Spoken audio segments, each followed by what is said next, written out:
Welcome into the A-List podcast. I'm Kwani Lunas, joined as always by A. Blakely and Gary Washburn. Happy Thanksgiving week, friends. Thank you, Kwani. Gary in his Celtics green, I see. Well done. I see you. Okay. That's Boston Glow green, actually. Don't get it twisted. Really? Yeah. Oh, and wow. Wearing, so they're green teamers. Okay. And I'm wearing FIFA World Cup.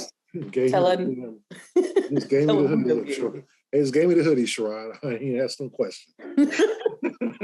Sherrod didn't get the hoodie memo today, clearly. Oh, okay. Clearly, I did not. It's okay. Sorry about that. We'll let you know next time. Yeah, there will not be any wardrobe change for that. But the Celtics, let's talk about them. Their winning streak now snapped by the Chicago Bulls. And this is the second time they lost to them this season. So what do you think about Chicago specifically is becoming their kryptonite? If that's not too bad. Did she just say kryptonite? Yeah, maybe. Could be kryptonite with a C instead of a K, because when you look at the teams that they've struggled against, you got these guys and you got Cleveland. And those are the only two teams that have been able to hand the Celtics L's this year. So sure, that's another C. Corny. Wow. So 3 C's. That's one of the corniest things you've ever said. You know what? Mr. Happy-go-lucky leprechaun green. So they're gonna lose to Charlotte. Not so giant. They're gonna lose to Charlotte. Like what we doing here? If they lose to Charlotte, I want to hear what you guys say then, Gary. Okay. So don't sleep. Don't sleep. The point is there are only a couple of teams that have managed to beat the Celtics consistently. And the one thing that, again, I think both of those teams have in common is they have a big that can make an impact. When you look at Cleveland, they've got a couple of bigs whose presence was impactful. And if you look at what Vucevic was able to do for the Bulls, same deal. I mean, Al Horford was as bad as we've seen Al Horford in a long time. I mean, the idea of Al taking 9 shots and missing not damn near everyone. No, missing every single one of them. And them having absolutely no answer around the paint or defensive shortcomings. And you just go down a list of all the things that you fear about the Celtics came to fruition against that Chicago team. And twice. Remember the first time they played, they were up by 19, killing them. And then all of a sudden it was as if they thought the game ended after like 6 minutes. I'm not concerned, which is another C word that Gary probably don't like. But I'm not concerned about this, but it's definitely worth making note of that the Celtics, there are only a couple of teams that have figured out how to beat them. And I'm not sure if it's a matter of them beating the Celtics or whether the Celtics beat themselves. I'm curious to hear what Gary's thoughts on that, because there's a lot of the stuff that the Celtics normally do and get offensively that was there in that Chicago game. So I'm not really sure if it's a matter of Chicago beating Boston or whether Boston beat Boston while playing Chicago again. Huh? Well, that was confusing. Oh, there's another C word, confusing. That should be your new moniker. Let's go Confucius. I just think it's a bad matchup. I just think the two bigs, Vucevic and Drummond, they take every rebound. The Celtics have no one to really rebound with those guys. The Celtics missed a lot of open shots early going that kind of discouraged them. And then Chicago just slowly executed backdoor plays. They beat the Celtics defense. DeMar DeRozan kind of hit big shots. Alex Caruso, Patrick Williams had a really good game. I think the Bulls, when they're playing well, are a good ball club. They just don't play well a lot. That's been their problem. LaVine, had some big shots. Obviously, he got benched in the fourth quarter, the loss to Orlando. So it was just a combination, I think, of the Celtics just not looking crisp, maybe just 2 days off. You would think with a couple of days off and they would be ready, but they just didn't seem like it. But I also think Chicago, all their guys played well. Javonte Green, Alex Caruso. I was just impressed. Patrick Williams, when he hit those 2 threes early and kind of shifted the Celtics defense away from the paint, you could tell that it was going to be a tough night, because when that guy's hitting threes, Kobe White, who's had a real up and down career with the Bulls, came off the bench and made some plays. It was like every Bull player played well and every Celtic player didn't. Al, like you said, Al was as bad as we've seen him, and he just kept chucking threes up It's just like, Al, it ain't your night. It's just one of those times. Like, you're not Steph Curry. You should not be going 0 for 7, 0 for 9 from 3. Like, pass the ball or take a couple of dribbles in and take a mid-range or something, but just quit chucking threes up. I just think Marcus chucked a couple up. Jayson chucked a couple up. Jaylen was really the only one who played in Malcolm Brogdon that played particularly well. The rest of the guys, Jayson just hasn't been quite right for about a week now. And now he's questionable for the Dallas game on Wednesday with a sprained ankle.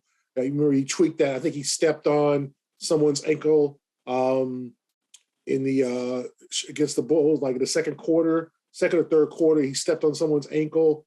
So he's questionable. But I think it's just a bad matchup. We'll see what happens when Robert Williams comes back. But Chicago's a team that, for whatever reason, gives them trouble. The size, DeRozan, they can't guard him at all. And then they let him get to his spot. So it was like, he likes to shoot from the mid-range. And then he hit some threes. And it was like, okay, throw in the towel. If that dude is hitting, he hit like a contested 3, 2 guys on him, he just, boom. It was like, okay, it's his night. So I think it's a bad matchup. But you can't let these things linger. That's what last year's team did. You got to try to get back, get healthy, and you got an interesting homestand coming up. And the Celtics should be trying to get ready for that. But, yeah, I just thought a flat game and a really good game from a team that's been really inconsistent in Chicago. Quickly about Al Horford, though, what do we make of the fact that he did have 0 points in Chicago, went 0 for 9? Was it an off night, or was it just a sign of maybe a longer-term issue for him this season?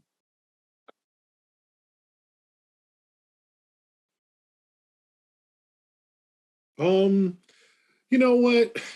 I just think it's a combination of both.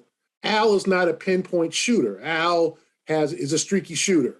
And there's nights when he hit 6 threes last week, and then he had 4 in the first quarter at New Orleans. So, he comes off that game against New Orleans thinking and then it just suddenly it doesn't happen for him. That's the NBA, and that's what makes guys who are like, 34% shooters. It's not that they're bad all the time. It's that they're really good some nights and really bad others, right? And especially for the 3-point line. So I think Al, sometimes needs to, if it's not his night, try to do a little something different. Dribble drive, create a mismatch, post up, whatever, to get an easy bucket as opposed to always trying to go for the home run ball, especially if there's nights that, because I don't see Al as one of those shooters that is literally like, he can miss his first 5, but he's going to hit the next 5. You know what I'm saying? Like, that's Steph Curry, or Jayson might do that. But Al, usually he's on or he's off. I think he was off, and they gave him a lot of looks. And I think teams are like, listen, if he's a 35% 3-point shooter and everybody else is better, we're going to leave him alone and we're going to leave Marcus alone. And we'll see. We'll take our chances. And I think the Bulls did that. And then they, and Al just couldn't respond to the challenge. But I think Al has to do different things when his shot's not falling to give himself points. He's too good of an NBA player not to score in a game. Like, it's just he's just too good for that, and he can't be just launching threes and hoping they go in.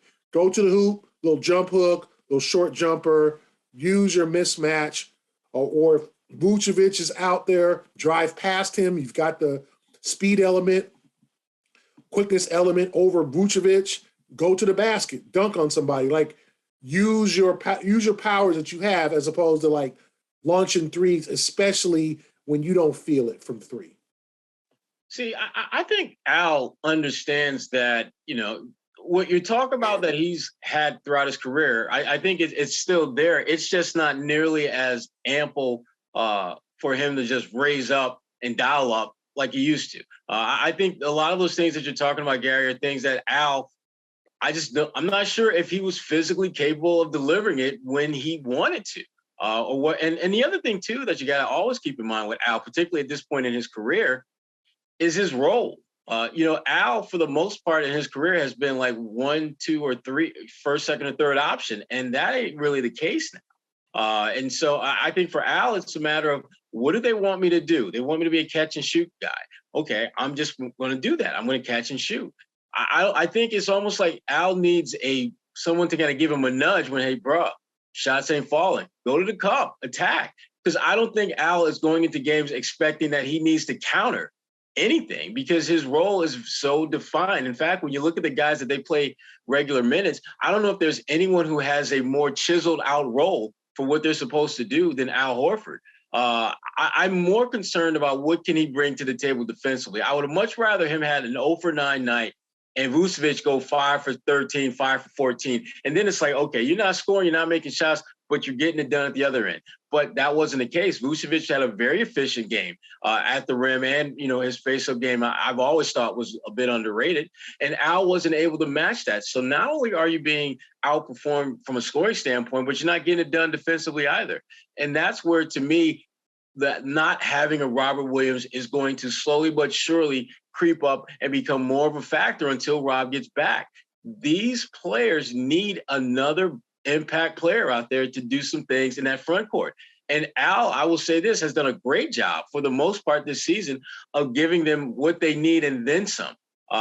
While some of those other young guys like the Luke Cornett's of the world and the Grant Williams, kind of figure out what they can do to help and aid and assist in that front court, production standpoint.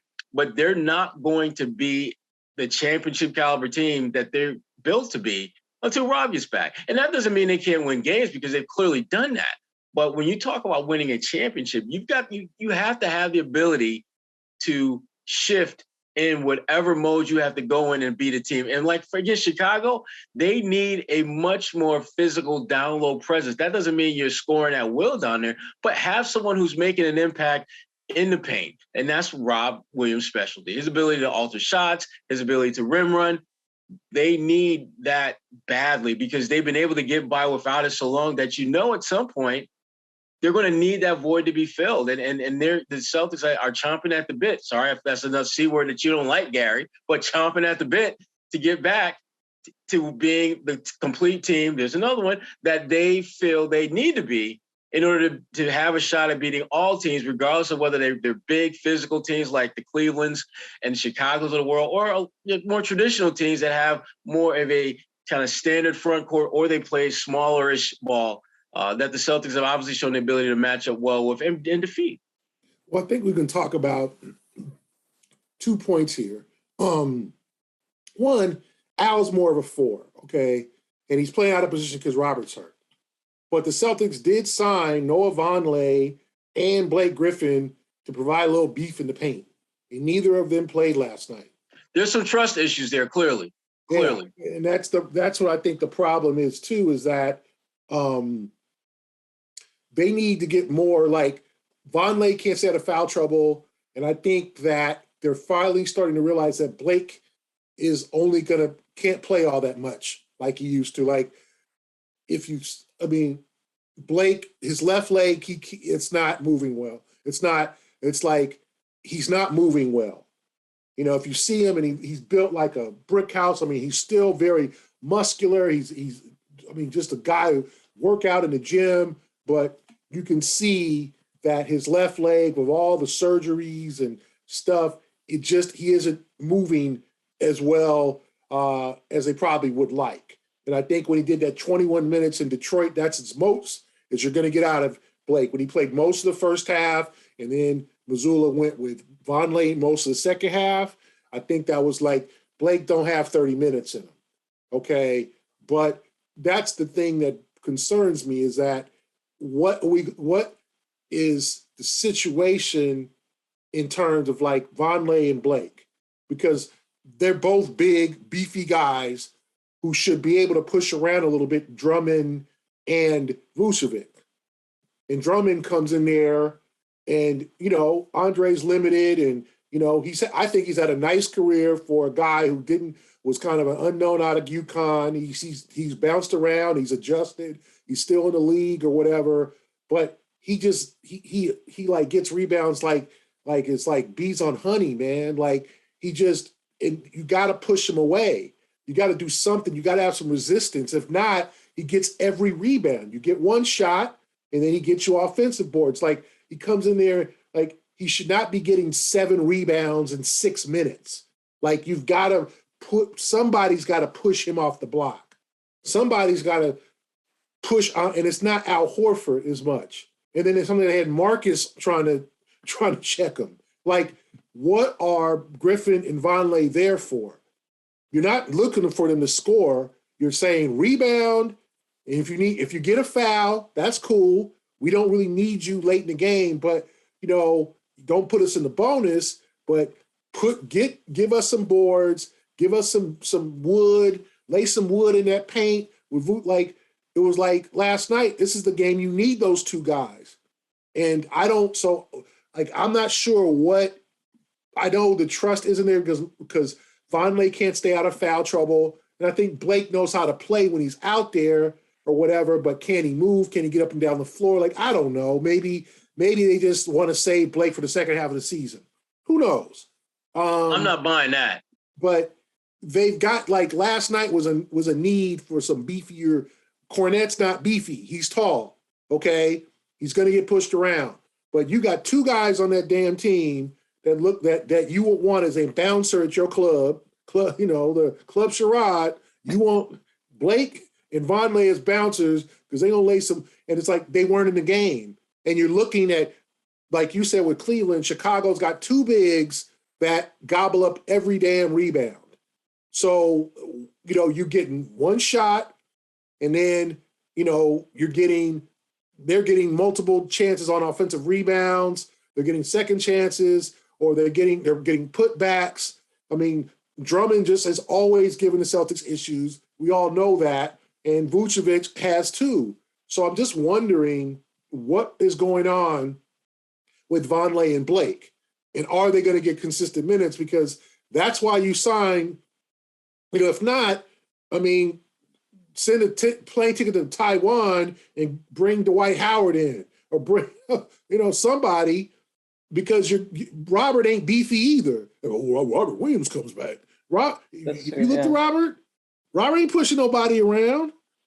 But here's the difference though, Gary. The difference is that Rob has a presence that, while he may not be putting to the smackdown on the bigs, those other 4 cats, they don't want none of that. They don't want that. They go to the rim. Right, so exactly. Robert will help, but right. In situations like Chicago game, they need beef, and that's what I thought they brought Blake in. And maybe they thought Blake would give them more or move better. I just saw him in that Detroit game, and then he wasn't moving well. And then you see him walk, and he's kind of favoring that left leg, even though he might be. There's probably nothing doctors can do. It's not like, he needs surgery. It's just Father Time. Yeah, it's the effects of multiple surgeries, multiple tears in 12, 13 years in the league. That's how Sherrod, Kwana, we see some of these guys walk. I mean, Kevin McHale, you see him walk. You see these guys walk very gingerly, some of these guys, when they put that wear and tear on their legs. So can Blake give them something? Or is he just going to be a good locker room guy, which is fine. I think they like him around. I'm not, let's release him or anything like that. I'm not suggesting they do that. But I'm saying last night, Chicago game was an occasion where you needed him and Vonleh to pick up fouls, push them around, and open up the middle a little bit, and that didn't happen.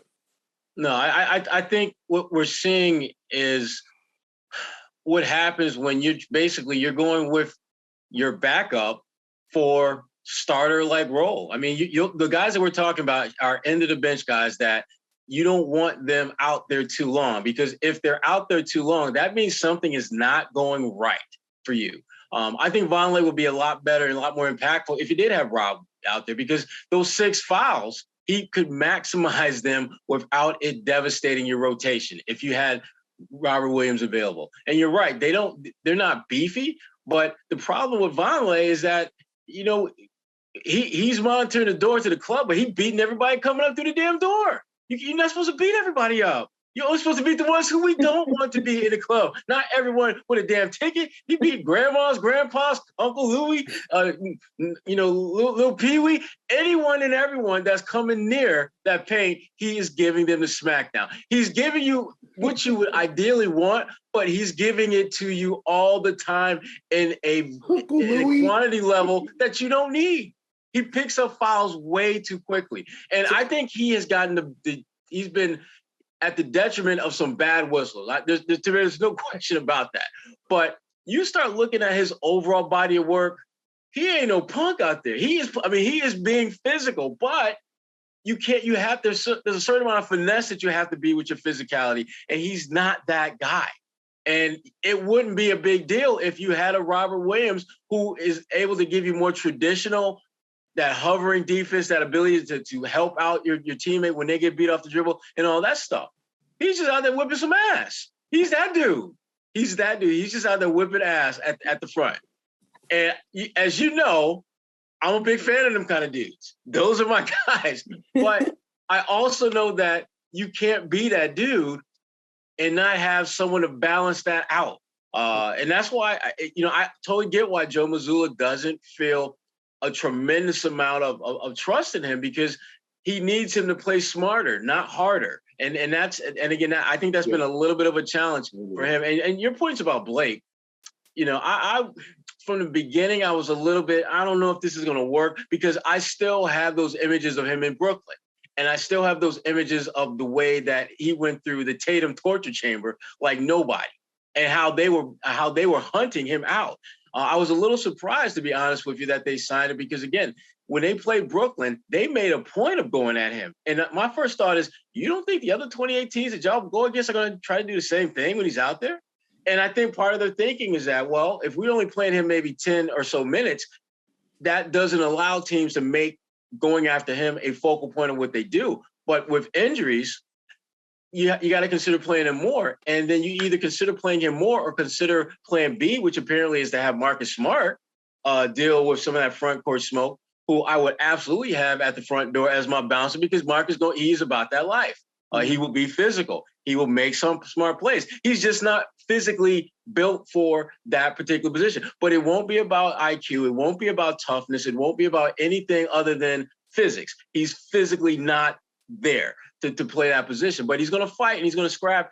And if you're Joe Mazzulla, that's kind of the choice you have. Do I go with the undersized guy who I know is going to compete and do the best he can? Or am I going to go with the veteran perennial all-star once upon a time who isn't quite right physically? Or am I going to go with the guy who's basically picking up 6 fouls in 6 minutes? And so Joe, there's just not a lot of good options for him to choose when it comes to filling that alternate big man besides Al. So I get it. I do. But I just think that things are going to slowly but surely fall into place the way that will give them a chance to win these type of games when Rob gets back. I think everyone's role will change a little bit, and Rob's presence will have a lot to do with that. Well, here on the A-List podcast, we clearly can't fix the Celtics' big man rotation issues. But if you're looking to hire for your team, no one knows your business with its strengths and weaknesses and challenges. So to succeed, you're going to need a hiring partner that adapts to your needs. You need Indeed. Indeed is a hiring platform where you can attract, interview, and hire all in one place. So instead of spending hours on multiple job sites searching for the candidates with the right skill sets, Indeed is a powerful hiring partner that can help you do it all. With their instant match, over 80% of employers get quality candidates whose resume on Indeed matches their job description the moment they sponsor a job, according to US Indeed data. Indeed makes it easy to start hiring. It only takes about 10 minutes or less for most small business employers to post a job, and Indeed does all the hard work for you. When you pay to post a job, Instant Match shows you candidates whose resume on Indeed fit the description that you're looking for immediately after you post, so you can hire faster. When you sponsor an Indeed post in the US, you're actually 3 times more likely to get a hire. All you need to do here, we've got you covered with a $75 job sponsored credit. You can start hiring right away. To upgrade your job post, just go to Indeed.com/A-List. You can claim that $75 credit now at Indeed.com/A-List. That's again, Indeed.com/A-List. Terms and conditions apply. Need to hire, you need Indeed. We talked a little bit about Al Horford, but also Malcolm Brogdon. What's going on with him? Do you think he should be playing more? Is this just a stretch of load management? What do you two gain from him not playing as much as we expected? I'm thinking it's more about them not trying to put too much wear and tear on his body. I think it's more about load management because, again, Malcolm, the Celtics, and we've talked about this before, their focus, whether they want to acknowledge or embrace it, is making sure they get as close to the finish line of the regular season with the best record to be in position to win a championship. And when you look back at some of the shortcomings they had, last season, not having that additional scoring threat off the bench was a huge factor, I thought, in their inability to get past Golden State. And Malcolm gives you that. He has shown the ability to be a significant upgrade offensively coming off that bench than what they're used to.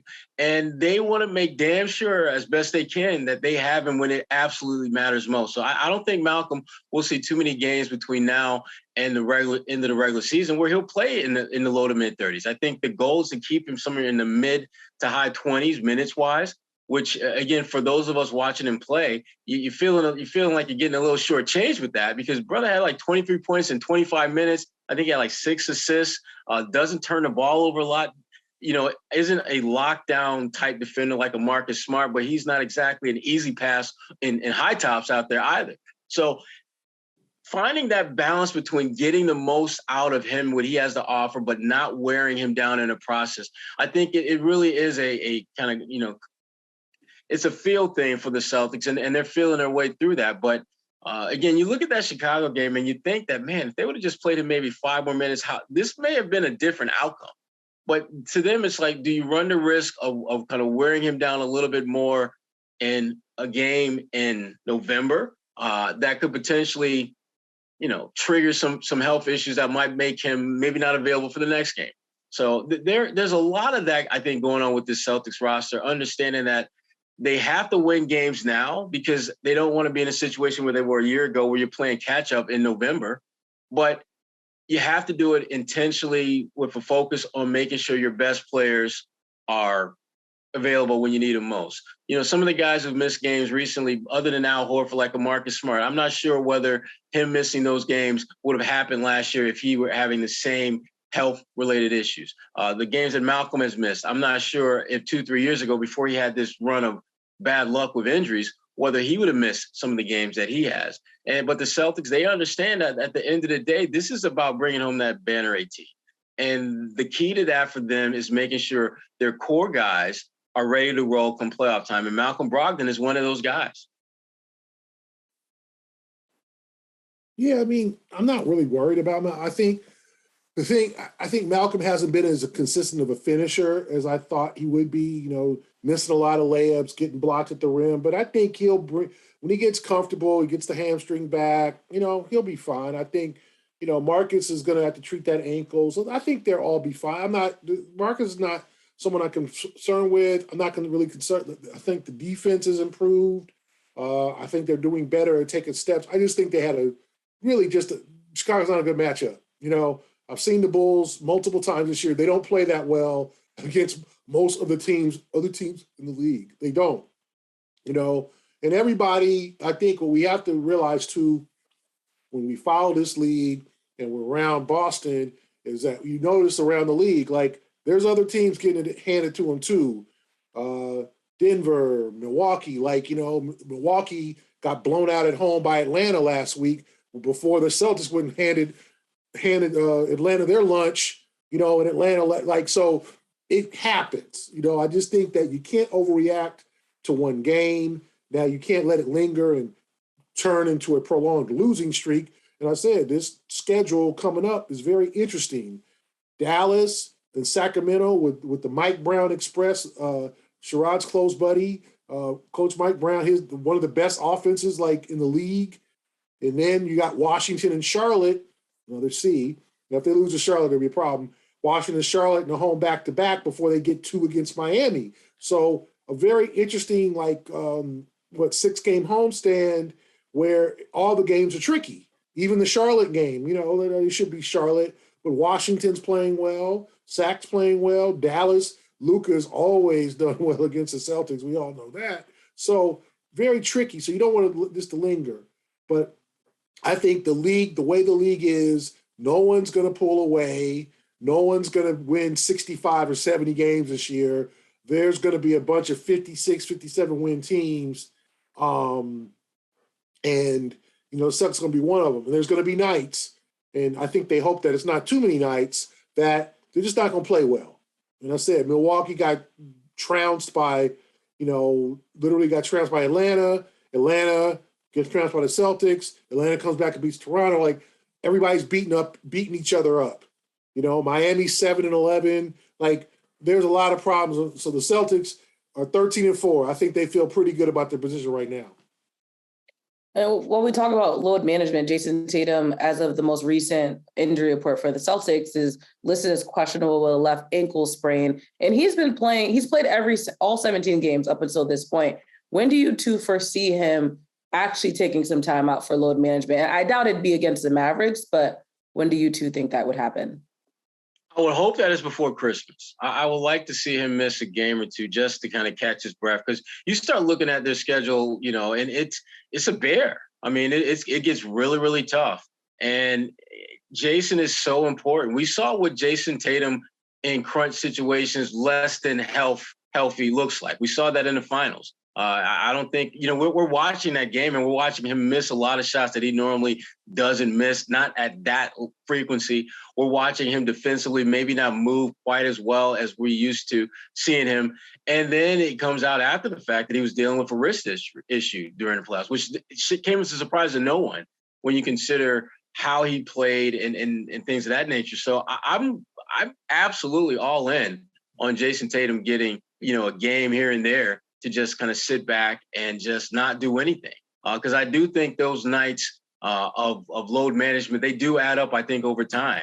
And Jayson Tatum, he means that much to this team, this organization, this franchise when it comes to winning. Because in a perfect world, if you sat Jayson, then maybe you would ratchet up the minutes a little bit of Malcolm Brogdon. But then you don't want to do that because Malcolm is in many ways as important in the playoffs if you're talking about moving from one round to the next and winning a championship. So, and you don't have a lot of options that you can really turn to if you're missing one or both of those guys that you can look to and feel comfortable and confident that they can get it done. Sam Hauser has made the most of his opportunities to play, but I'm not feeling comfortable with Sam having to play 30 minutes in this league over any stretch of time. And I don't think, and Jaylen, we know he can score. He's proven that. But again, I'm not crazy about the idea of him having to carry the weight of this team over a long stretch of time when he doesn't have someone as explosive and dynamic as Jayson Tatum playing alongside him. So I'm in favor of them looking for ways to get Jayson a little bit of downtime between now and when the calendar flips. And Dallas, I think you're spot on. I don't think that's necessarily the game because of Luka and because of what Luka's done to Jayson. I mean, if you start going through the Luka highlight reel, you're going to see a little more Tatum than you thought you would. Yeah. I still have, firmly branded in my mind that fadeaway that he hit over Jayson, not that long ago, that just, there's no way in hell he should have been able to get that shot off, let alone make that shot with nothing but net in a late game type situation. And yet we see Luka make that shot time and time and time again from that same spot. So no, I don't think if Jayson's healthy enough to play, he's going to play. This will not be load management. If he's out, it will be because that ankle is that sort of where he's just not able to do what he's accustomed to doing. Yeah, I mean, I think they gotta watch out for Jayson, saving from himself in terms of you don't want him going 38, 39 minutes a game. You have to find stretches in the season. Now they have Sacramento and a home back-to-back Sunday and Monday with Charlotte and Washington. Do you give him one of those days off? Do you give him that Charlotte game off? Maybe then he gets a couple of days off, and then they play Miami on that Wednesday. I think they've got to maneuver, and I think they're just probably going to start figuring out, okay, when do we give Jayson Tatum a break? It could be, now, obviously, we know TV plays a big part. The game tomorrow is on ESPN. Does the Celtics feel pressure from the league to play Tatum when they're advertising that it's Tatum against Luka? Maybe they do. Obviously, they're going to do what's best for the team, but I do think Tatum says he wants to be out there. But You're trying to give him multiple days off. So I would think, if I'm the Celtics, that Monday game against Charlotte, you give him 2 consecutive days off before the Miami game. He's not playing any back-to-backs. And then they head out on that long trip. It starts in Brooklyn and ends in L.A. I think he'll want to play in all those games. So I think that Charlotte game is a game I would target. And then depending on who Miami fields, like Miami's been really, really banged up. So if they're missing 3 or 4 guys, do you kind of counter and give them one of those games off? We'll see. But I think Tatum, Tatum's not gonna go into. I remember, I think it was like he had played 80 or 81 games and was like, I want to play all 82, and then they talked him out of it, and I think they gave him the rest. It wasn't last season. It might have been the season. Maybe the season before last or something, where like he was close to playing a full season, and then they talked him into it. So I don't think he's going to be up there saying, play me 40 minutes, but I'm also think he wants to play in every game. So I think they'll devise a plan, I'm sure, especially in December, to get him a little breather before the schedule really kicks in. Yeah. I mean, obviously the Celtics are looking for ways to kind of, give Tatum a break.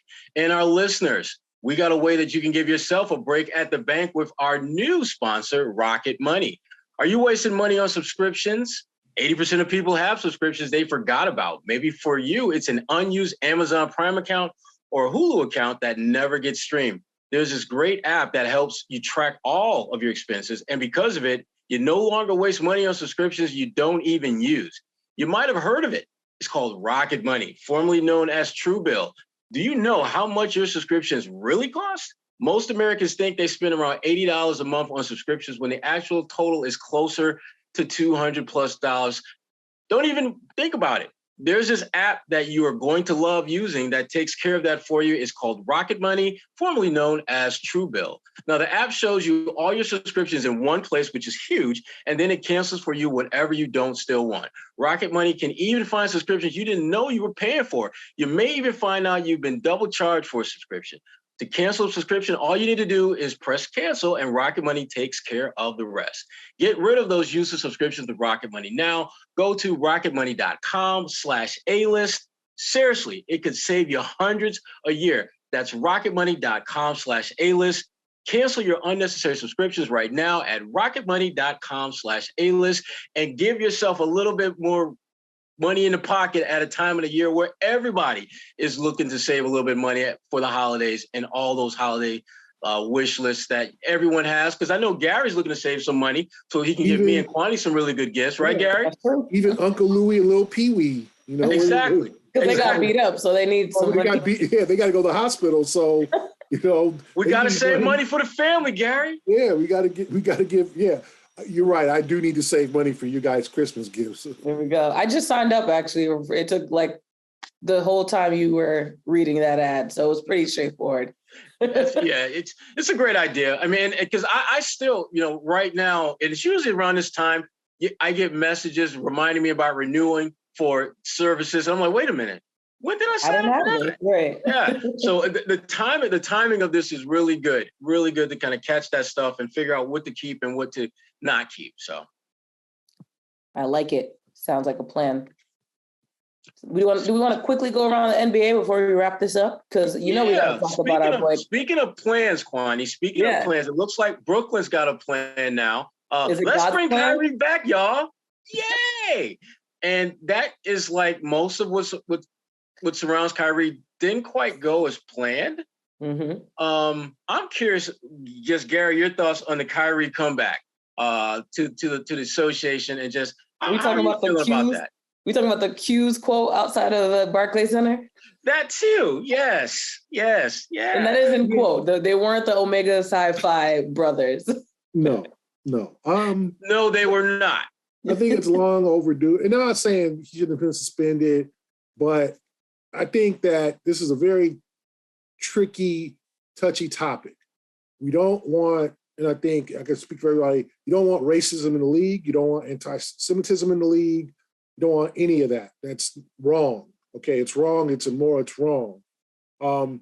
I think what we don't want is everybody to think the same. And there's going to be people with different beliefs who don't believe, who follow certain religions. We had Enes Kanter, we had other guys in the league who were Muslim, or we don't want to discourage free expression either. So I think Kyrie, this is a lesson for everybody. Kyrie needs to learn to express himself better, come across better, be careful of the things he posts on Twitter, watch the movie and understand the damage it can cause people, and understand that you can't post everything on social media. You can't post episodes of, your favorite show back in the day. It might be have an offensive scene, or that wasn't offensive then is offensive now, or it might be something that you just have to be very careful. And I think Kyrie, if you hope that he learned a lesson from this, and you hope the league learned a lesson from, one, how to deal with the situation properly, two, and encourage free expression, but also education about these topics. Look up, if you don't know about Black Israelites, study it, look it up. If you don't know about anti-Semitism and the path of Jewish people, look it up, do research. You got Google, you got all types of things you can read, educate yourself. The players, us, everybody, educate yourself. If it's something you're not used to, you haven't heard about. Going back in my old days, playing ball in the park in Inglewood, the Black Israelites used to be at the park, talking to the brothers, trying to convince them that Blacks were Hebrews. And it was a different stance. Yes, when you go, I grew up Catholic, you go to Catholic church, you don't learn that or whatever, and those brothers was very serious about their beliefs. And you don't want to discourage someone being serious about different beliefs. You just don't want racism, discrimination, and offensive language involved in that. And I just think this hopefully will teach us how to research things that we don't know about, the history of man, whether you think who was the original man or, read books. If you have a different belief, I think that's okay. I think it's okay for Kyrie to believe that the Black man was the original man on earth. I think it's not okay for him to promote anti-Semitic film, or a film he obviously didn't watch, or ignorantly post something that he has a lot of impact, and he has to understand that. And I think hopefully everyone will educate themselves, including Kyrie and me. I'm looking some of this stuff up, because I think as Black folks, like Black nationalism is something that, we've all been probably exposed to through, maybe Uncle Louie or Lil Pee Wee, or, bring home a Quran or go to the mosque and you're like, oh, okay, that's something that we didn't grow up on, and what are you going there for? And, things like that. Like, we have to educate ourselves. And hopefully this will teach everyone to educate themselves, and then beware of what you post on social media. Hopefully, I think let's see if Kyrie can stick to basketball for a month. Let's give him just 1 month. Let's see if he can stay out the headlines for 1 month. That's a long time, but let's see if Kyrie can just stick to hoop and then get back to what he does. And I think everyone admits they love, when he's on the court, they love to watch him play. He's an entertaining player, a great player, skilled player. I think, honestly, Sherrod and Kwani, if not for all this drama over the last couple of years, he probably might have had a chance for the top 75 team. I don't think that there's 75 players who have played in the NBA with a more of a skill set than Kyrie Irving. I just don't. Now, do I think he's a top 75 player? I'm sure people like, hell no. The same with Dwight Howard. But I think Kyrie needs to focus on hoop, and we need to all educate ourselves and understand what the heck's going on, that the Black Israelites are not Omegas, that just because they wear purple. And gold. And we need to maybe, have conversations, hard conversations with people about what do you believe in and what's your belief. And if we don't agree, we don't agree, but at least we help and understand each other.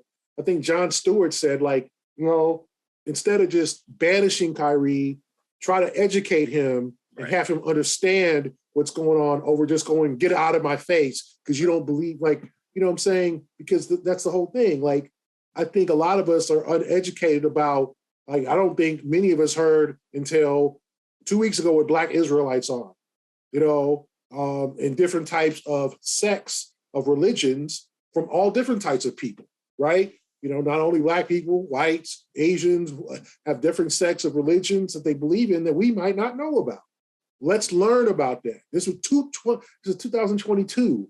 It's kind of ridiculous. Like, we don't have to, Sherrod and I, you don't have to go ask go to Uncle Louie's house and get an encyclopedia from his house with 5 alphabets of the 26 missing because someone took them, and try to look stuff up. You can go to Google. Easy. You can do Amazon. You can get the book. You can get books. If you want to learn and read, be prepared. Players, Jaylen, be prepared. Kyrie, know what you're talking about, because this is real deal stuff. This is not basketball. This is not hoops hype. This is real political and social issues and religions. And you better have your game ready. You better have your knowledge down. And maybe this will teach us all to read, and especially Kyrie, to learn what to post and not to post. And if he wants, to me, and I'll finish up, I know it's going long. If he wants people to understand what he believes in, then find a forum or a platform to explain what he believes in. And then people would understand. Lou Alcindor, who became Kareem Abdul-Jabbar, the same thing. And that was 40, 50 years ago, he felt a lot of flack for becoming Muslim. If these are things you believe in, then explain it to people. They don't have to agree with you. But if you have a cognizant argument of, this is what I believe in, this is what I feel, I think you got to respect that. Because I don't agree with everything, every religion. I don't agree with, I'm not supposed to. But if I respect yours, you respect mine, that's a happy medium. It doesn't help. Go ahead, Kwani. It doesn't help Kyrie with the fact that he's already been considered this controversial figure. He's essentially burned every bridge down in the teams that he's been in. So the fact that this happened doesn't surprise me. But the one thing that did disappoint me, and I know even Jaylen Brown right now on Twitter is getting a lot of backlash because he confused the Black Hebrew Israelites for the Omega Psi Phi. And then they got into this rabbit hole of him responding. And then again, there are still people that are really upset with him. I think one of the biggest issues that I had with social media and the way that this played out was the fact that there were so many people that were quick to write off the Black Hebrew Israelites as specifically anti-Semitic. And there is information on the Anti-Defamation League's website that does say that there are sects of it that are extremists. But I think with every religion, I don't know if I assume they would consider themselves to be a religion. There's always going to be the extremist form of whatever that is. And I think that's what's falling on deaf ears just because they hate the messenger and they're not willing to do a little more research.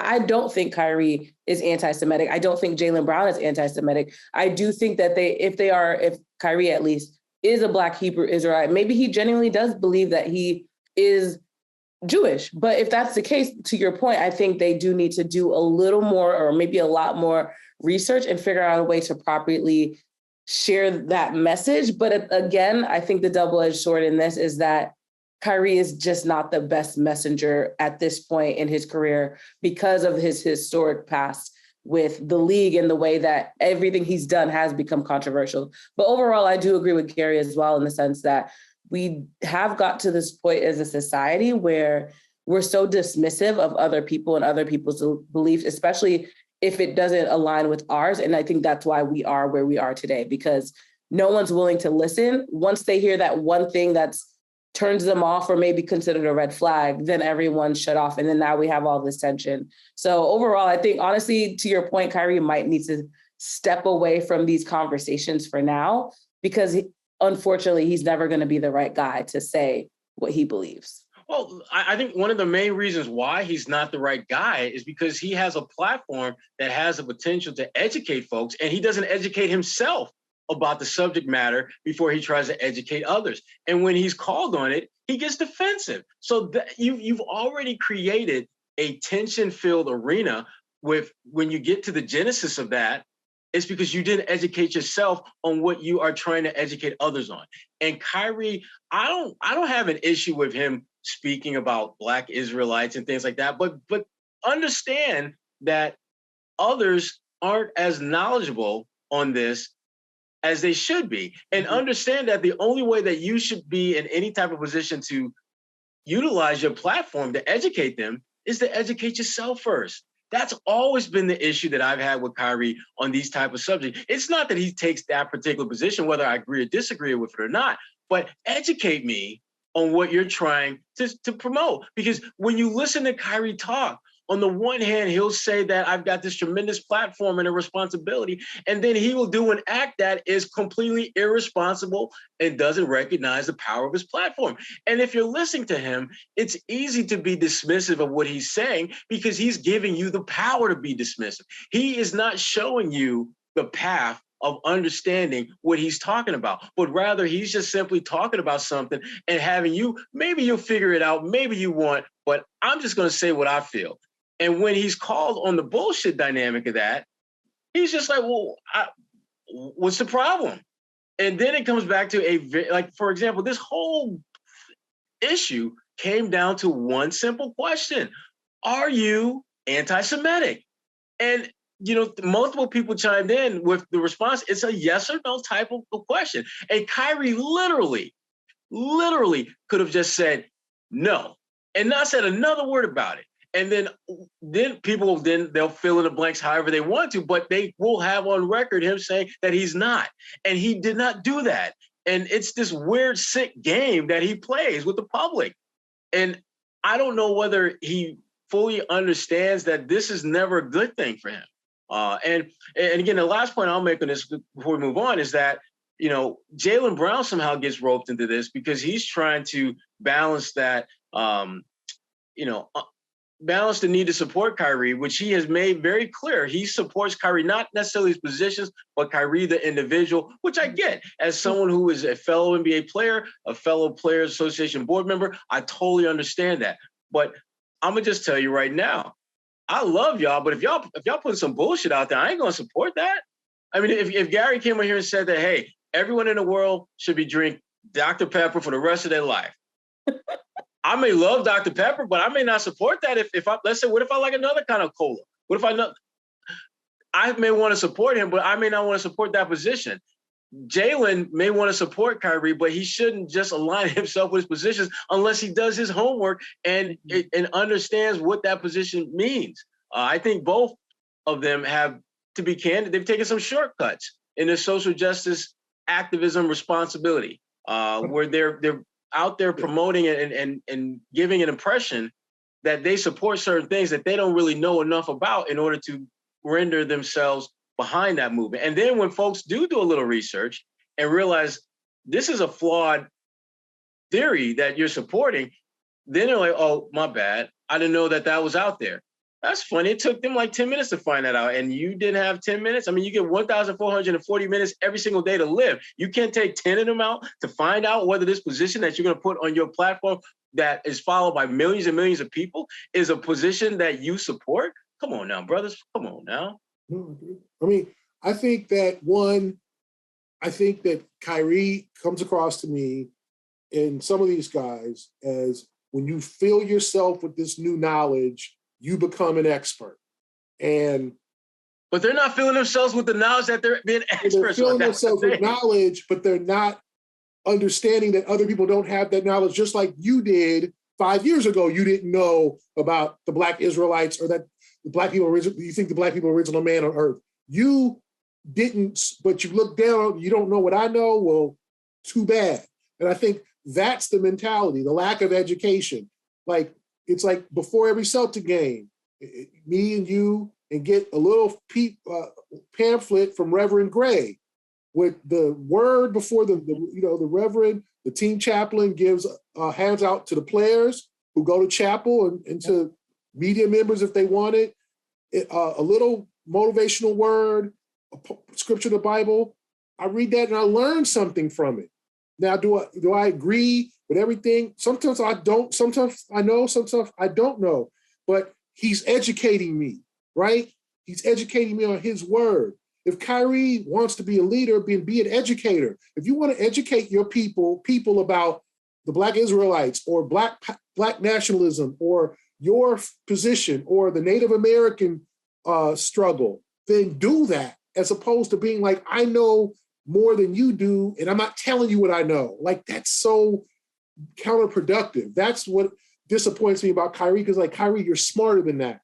Like, if you want to figure out, post things about the struggle of Native Americans in books. Hey, fellas, read this book about Native American struggle. Hey, fellas, read this book. Not Hebrews to Negroes. That's something you didn't see.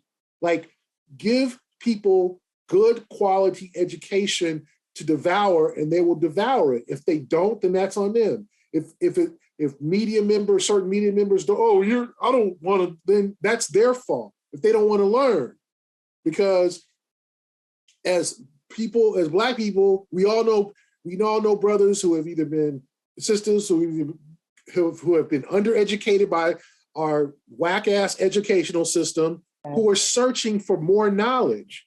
And they have found nationalism. They have found history. They have searched things that we might not have been exposed to or don't want to be exposed to. And that's how they educate themselves. It's not necessarily going to be Boston University. It's sometimes going to the Black bookstore, and they have tried to educate themselves. And the thing is that educate yourself with good quality education, not just theories, not just rumors, not just things, because there's so much out there that people believe. So it's up to Kyrie. If you want us to know how you feel, to educate us, because I think people are willing to learn. If you're not willing to learn, then that's your fault. Right. And I just think that's a thing. And Jaylen too. If you want to educate, I'm not saying Kyrie hand out pamphlets, but Kyrie, post a book that explains your stance, not Hebrews to Negroes, not that one. Like, watch it first. Something that is educated, that's not offensive, that can give you a different perspective. Right. Because some people think Jesus was Black. Some people think Santa Claus is Black. So what I'm saying? Like, some people, like, I'm just being funny with the Santa Claus one, but like, everybody's got a theory. Some people say, like, we all saw that part of Malcolm X where he like called out the minister in prison and said, Jesus had coarse hair and came from it was like, oh, wait a minute, hold up. Like, right. Everybody's got their theory. So if you want to be an educator, Kyrie, be an educator, Jaylen. I'm not jumping on Jaylen. I think Jaylen knows a lot. And I think he wants to tell people he knows, but I think they've assumed that people aren't willing to listen, or I'm not telling you because you ain't one of us. Like, you can't be that way. Yeah. Yeah, I agree. I mean, because, when you look at just the whole, Black, Hebrew Israelites, it would have been great if they would have just mentioned the fact that, a lot of the fundamental beliefs are a combination of Judaism and Christianity. That's just a real small element. Because like Gary pointed out earlier, they've been in the hood for a minute. Back when we were coming up. And so that was, like, for me, that was one of the things that when they talk to you, they made that clear. And that, to me, is what's missing often in the conversations that Kyrie has this willingness to start, frankly, promoting and talking about, is that clear understanding of what you believe and what you believe means and why you believe it. And just give me a sense of what the hell you're talking about, instead of just throwing this Molotov cocktail of faith and thoughts into the room and making a beeline for the exit. That's not helping anybody. And to say that, well, I know about it, but you don't, and I'm not going to tell. What are we doing? What are you talking about? Why are you talking to me about something if you're not going to educate and enlighten me on it? So I just wish that they would just do a little bit more of just educating folks on this stuff, and not just assume that folks can't take it, because they're not going to take the bullshit. You're right. They're not going to take you saying, I know this, but I'm not going to tell you anything about it. Yes, they are not going. That will get rejected. That will be dikembe'd every time. But when you can talk about this from the perspective of what it means and some of the different elements of it, it gives you an audience that's like, okay, I may not agree with that, but at least I understand where the hell he's coming from on this, because he feels this way and that way. And that's the element that I wish that they would just implement that when they're having these type of conversations. That's all. Well, That's a wrap on the podcast. Of course, every week we've ended on a Kyrie note, but the Celtics are looking to, like we mentioned, play the Mavericks on Wednesday. And then, of course, they play Sacramento at home. So they have a few more homestand coming up. We'll be looking forward to see what they do on that run. For Ashraf Blakely and Gary Washburn, I'm Kwani Lunis. This is the A-List Podcast. Thank you all for listening. You get my list, Gary? I hope so. I'm buying Uncle Louie and Lil Pee Wee gifts first. I hate you.